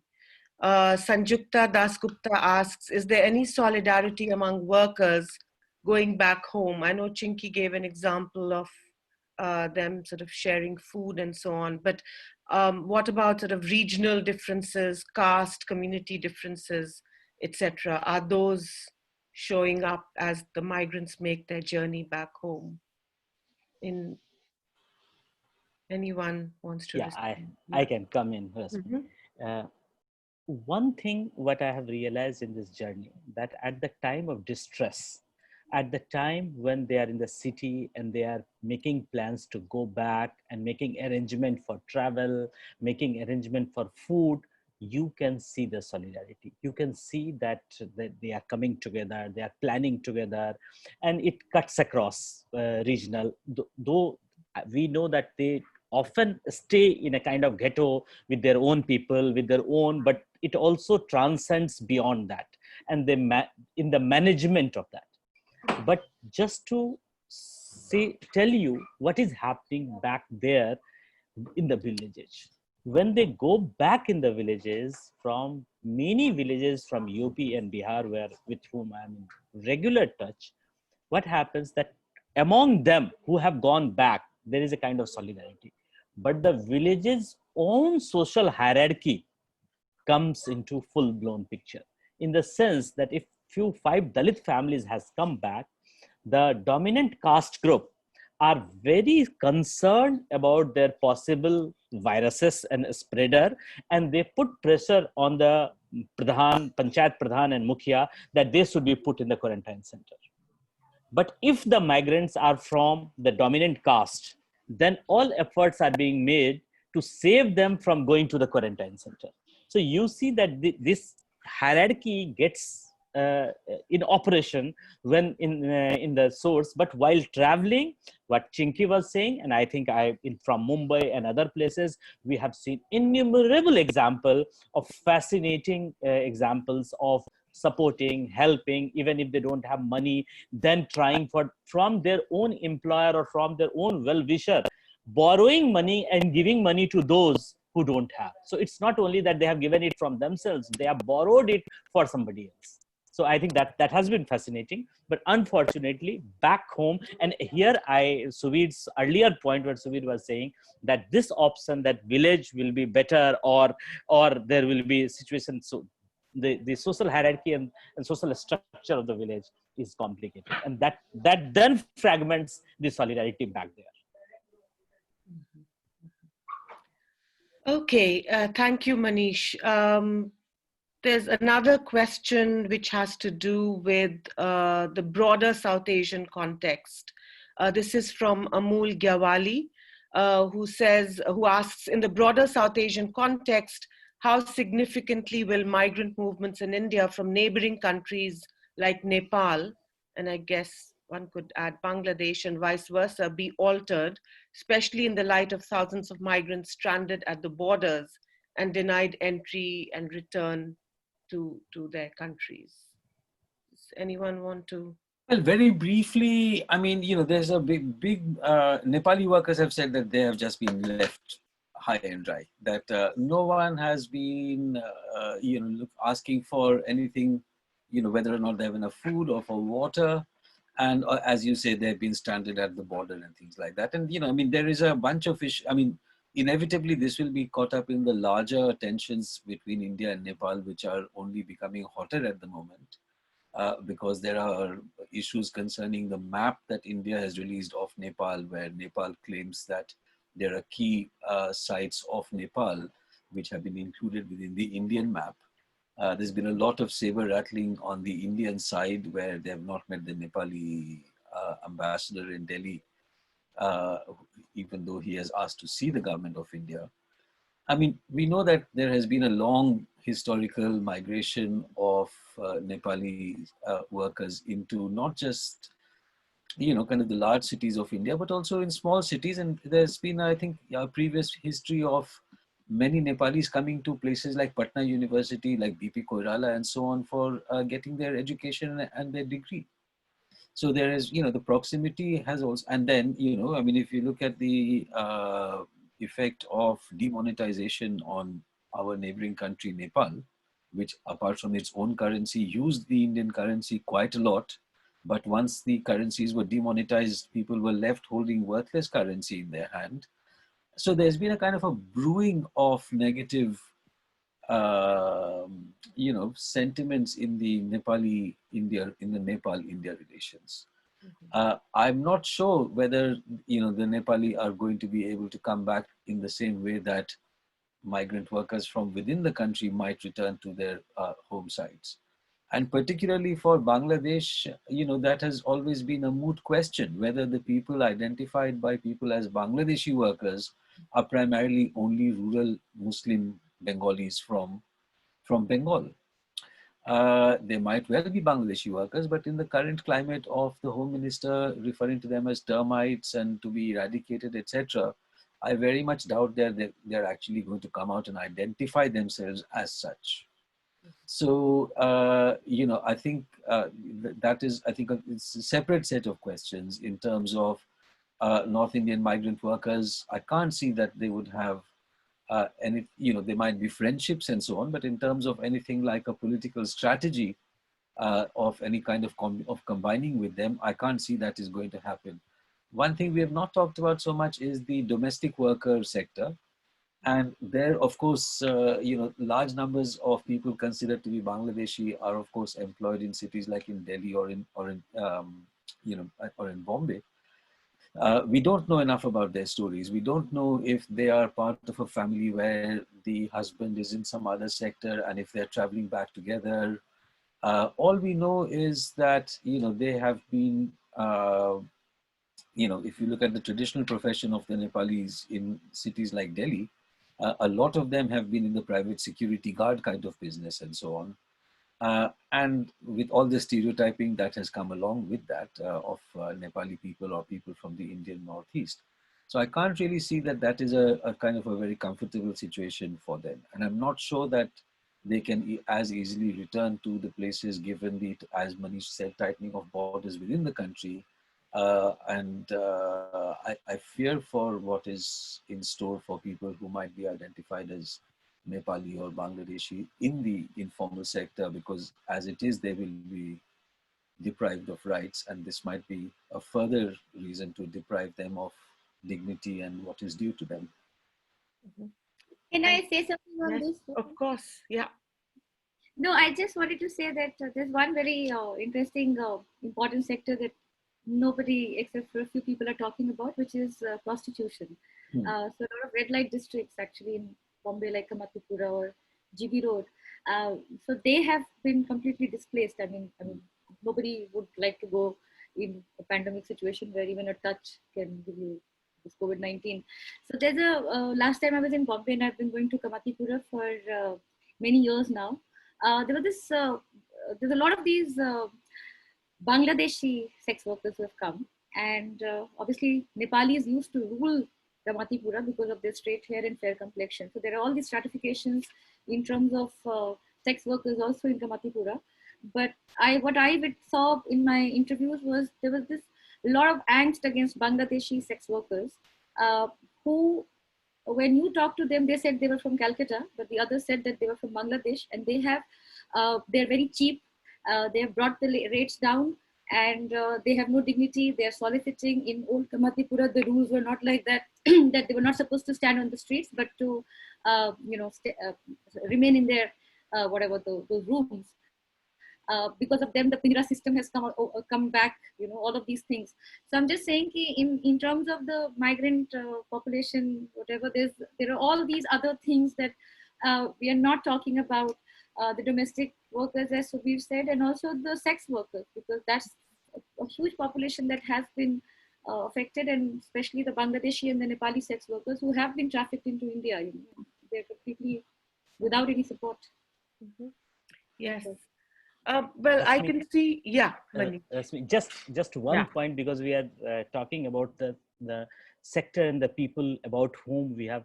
There's another thing, just 1 minute I would like to say, that the children in this entire discourse, except accompanying with parents on the roads, we have talked about children. We have not talked about I'm not talking about today's discussion, but in terms of general discussion, is that the trafficked children. I have noticed that more than 152 children have deboarded the train in Bihar, not accompanied by parents. And who are they?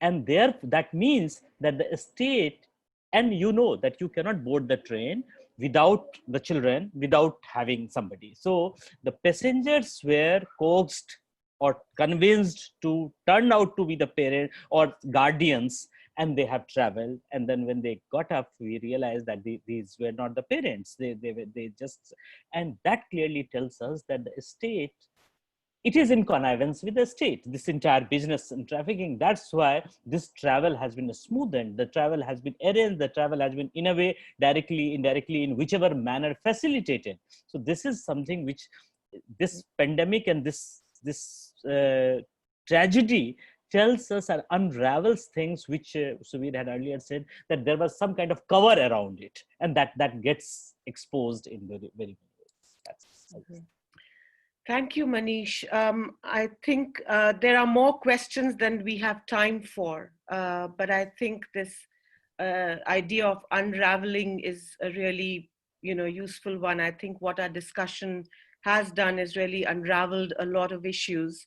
And so in the interests of time, just to close, perhaps if each of you wants to say a few words about what we have so far left out of the discussion, or what's next, what's the future.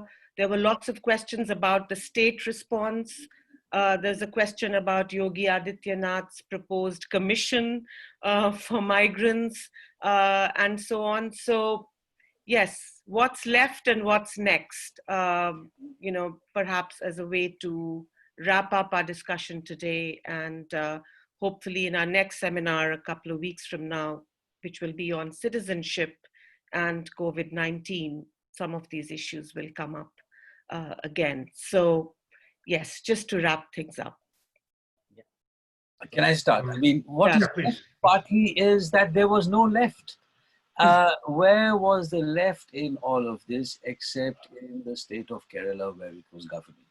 I mean, that is, I think, a very serious question for the Indian left, that with millions and millions of precarious workers on the road, they, apart from the fact that where they governed, they did a very good job, the missing, figure of the left in relation to its supposedly core constituency has been a very major disappointment, if not a shock. And I think it only indicates its terminal decline in the shape and form that it has been reduced to at this point in time. They need to think in terms of, what are ways forward for them.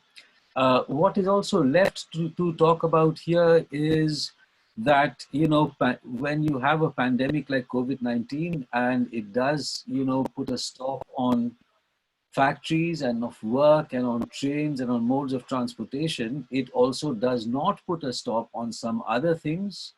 For example, the process of consolidation of power by the BJP. It has used this to, you know, arrest all kinds of activists around the world, around India, sorry, not the world. It has also, you know, it has not put a stop on corruption scams, from ventilator scams to railway ticket scams. All of that is, you know, carrying on. And, you know, it has not put a stop on natural processes. I mean, we have had a cyclone that is laid on top of this misery. We have had the floods in Assam. Workers will be returning from other parts. They will have to deal with joblessness, COVID, and the, you know, earthquake. Flood. You have earthquakes going on in the Northeast. Whichever worker is returning to that area will have to deal with all of the above plus the earthquake. You now have a swarm of locusts coming into Rajasthan. So it is a time of nearly biblical levels of misery that one can see layering one on top of the other. And the extent to which, you know, COVID and its aftermath can be dealt with cannot be separated from these other things which are swirling around in the air as well. And inevitably, the victims of COVID and the lockdown will also have to deal with that. So any kind of a response which is limited only to COVID and the lockdown, or COVID and the question of migrant workers as it relates to, you know, the current lockdown, is going to fall short of, quote unquote, what is needed, which is, I mean, politically one could think of a, you know, of saying, okay, what is needed is a more fully realized version of citizenship. But let us not forget that what is needed also is a very large amount of immediate relief for the victims of these multiple and interlocking events. Okay, thank you.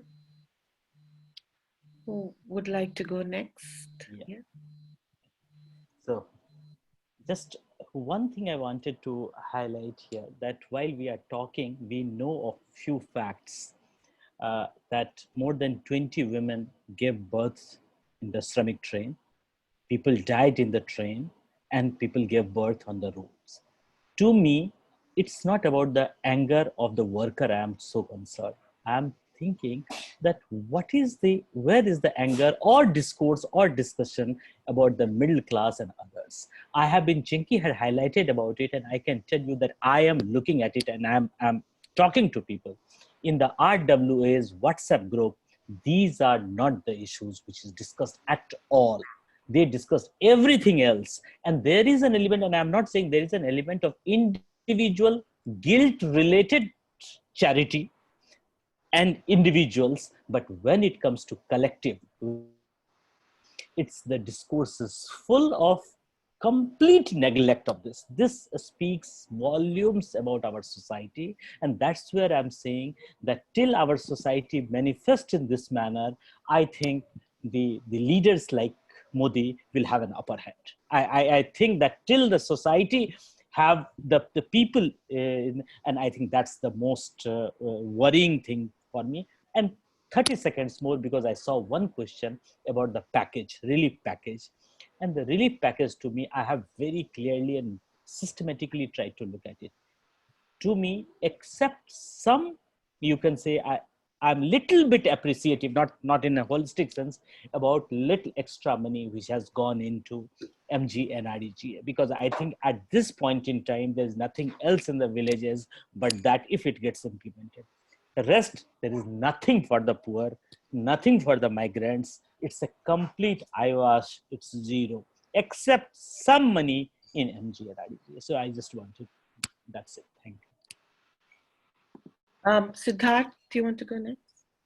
Oh, sure. I think the events of the past, the pandemic and the lockdown, that it is kind of, it's brought into stark relief the kind of the contra, the paradoxes in the hyper globalized age where we've kind of have to return to maybe an uncomfortable medium of the post-local as opposed to the hyper-global, where we have to kind of tighten our golden straitjacket, as Thomas Friedman put it in the 90s, that famous metaphor for globalization.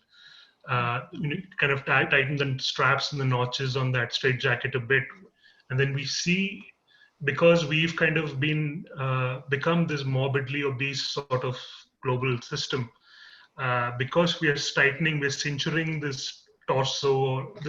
The expanded gut has kind of really thrown open, thrown more light, or shown more light on the underbelly of this thing, the system. So we see people kind of being uncertain at the margins. And is that kind of going to be the new normal? There's uncertainty where the center has kind of been found, center of the system has been found wrong-footed and without ideas, bereft of ideas. What uncertainties lie for the people on the margins? And as we try to kind of flatten the pandemic, we've kind of raised contours in this, in this flattened earth, formerly flattened earth, with hardened borders, and a return to nativism, rugged individualism, as they say in the US, exceptionalism, isolationism. So all these kind of isms we've kind of returned to. And it's been sort of an interesting trajectory to see at a macro level where the world goes from here. I mean, specifically migrants too. Migrants, obviously, labor flows and capital flows are what make the world go around. So when we have disrupted supply chains, when we have less open markets, less free trades, less free trade, what are we still going to be excessive consumers? Are we still going to depend on this hyper connectivity that's sort of we've become used to? We, as in the privileged class, and really what is thrown up also is the absolute need for governance in city structures, where cities can no longer go back to just being things as normal. People on the street always do what people on the street do, people in offices do what they do, and people who sit in their ivory towers do what they do. So when it can't go back, can it go back to that normal, or do we have systemic changes coming in? The governance especially is a critical situation, because we only see the face of the government when we deal with the bureaucracy. The citizens kind of point of contact with the government, deal with the bureaucracy, deal with the structures of police, law and order, health services, whatnot. There needs to be a firmer hand. I don't know if the governments of India and the state governments in themselves are especially ready for this sort of responsibility. Certainly, they've shown that there are gaps where that need to be addressed. Gaps in service delivery, gaps in rights provision. It's kind of it's a whole mixed bag that really needs to be looked at closely. But can we also accept that there are limits to development? That is another issue that I'd like. I'm sure the esteemed panelists here can probably delve into that more if we had time. For another panel, yeah. For another. Just have on that, which is available, and I can happily share the Absolutely, details. I'd love to read literature on this too. Okay, Chinky, let's conclude with you, and then I'll just say a formal thanks to all of you. Yeah. I want to only say, as a citizen, I'm really confused about everything in this pandemic situation. Firstly, Modi ji came several times. One-way communication, at least Trump still allows for journalists, and he gets into fight, whatever, but at least journalists can ask questions. So he never mentioned this migrant labor. If he could have assured them that he would give them food, he would run trains, this situation would not have come up. Secondly, I mean, we have been through and through, like ever since this year began, we had NRC, we had Northeast Delhi riots. Because of this pandemic, all of those stories have been brushed under the carpet. Nobody's talking about it except a few people, also at a risk, because you never know what happens to you. So that is another big concern about our rights and also these other stories, because I know that Northeast Delhi, I was there. It's a horrible situation out there. Still, people have, on the first day of the lockdown itself, I think from the relief camp, the Eidgah camp was emptied out of people, and they were just given 3,000 rupees and some ration and just asked to fend for themselves. As of yesterday, we had reports coming in that there was some violence again in Northeast Delhi. So nobody's talking about all of that. There's this fear thing, and most of the channels we see things like, Corona, how much will it survive on this surface or that surface? It's just like, all of these kinds of news. Thirdly, I wanted to, on a lighter note, when you talked about solidarity, about the poor people, there was a joke circulating that if a Brahmin gets COVID-19, will he be untouchable? So that's a funny thing. And now the third thing is that, when Manish talked about the RWAs and the quasi-government kind of situations over in Delhi, in the beginning of the lockdown, they went and picked up their domestic helps and brought them. And suddenly now they did not pay them. I go to Defense Colony Market in a rickshaw. They don't let the rickshaw come inside this gated thing saying that rickshaw wala will have COVID-19. So there are all these kinds of strange things happening. I hope it ends soon. And today we had this new thing of this, locust, which is a funny word in Bihari, tiddi dal, coming. So we don't know what's happening. So I just wanted to say thank you, and I hope it ends soon for all of us. That's it. Yeah. Thank you all very much. This was really a very, very thoughtful, I think, session. We hope to share the recording with broader audiences, and also stay tuned for our next session in a couple of weeks, where we'll have a different set of panelists. Thank you to all the participants who logged in, and to all the presenters, of course. Thank you very much. Thanks, Rashmi, and thanks. Thank you. Yeah. Thank you very much, Rashmi, for inviting me on the show. Thank you. Okay. Bye-bye. Bye. Bye. Bye.